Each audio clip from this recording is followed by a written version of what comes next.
بسم الله الرحمن الرحيم. يا أيها المزمل قم الليل إلا قليلا نصفه وانقص منه قليلا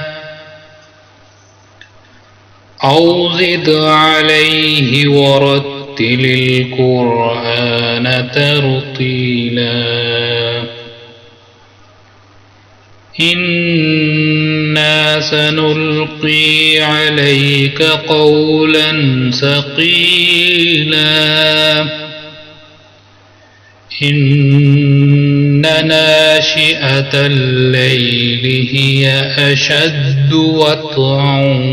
وأقوم قيلا إن لك في النهار سبحا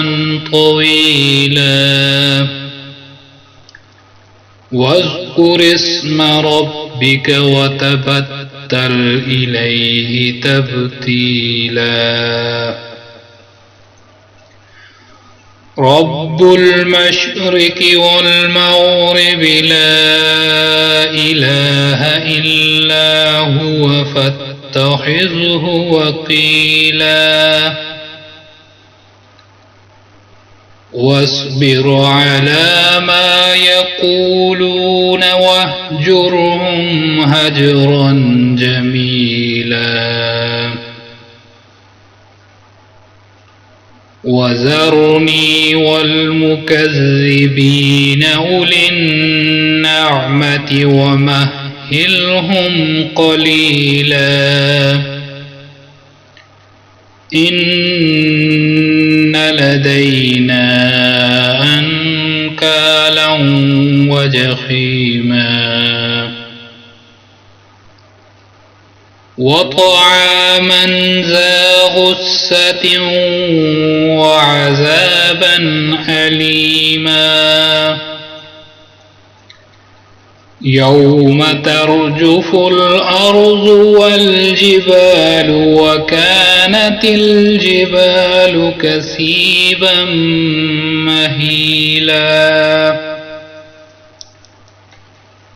إنا أرسلنا إليكم رسولا شاهدا عليكم كما أرسلنا إلى فرعون رسولا فعصى فرعون الرسول فأخذناه أخذا وبيلا فكيف تتقون إن كفرتم يوما يجعل الولدان شيبا السماء منفطر به كان وعده مفعولا إن هذه تذكرة فمن شاء اتخذ إلى ربه سبيلا إن ربك يعلم أنك تقوم أدنى من ثلثي الليل ونصفه وثلثه وطائفة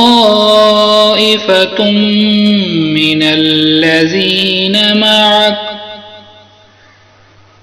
والله يقدر الليل والنهار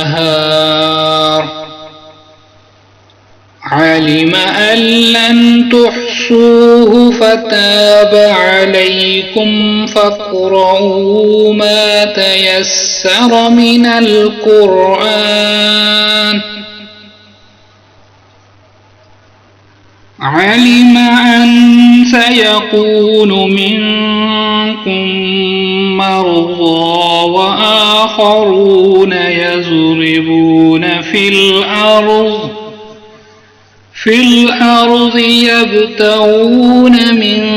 فضل الله وآخرون يقاتلون في سبيل الله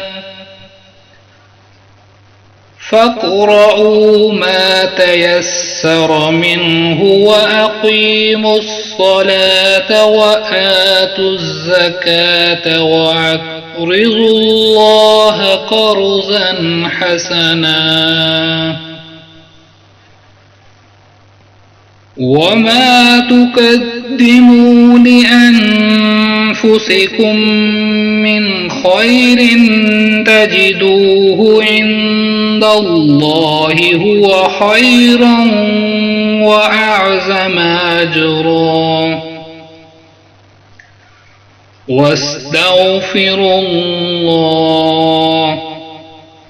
إن الله غفور رحيم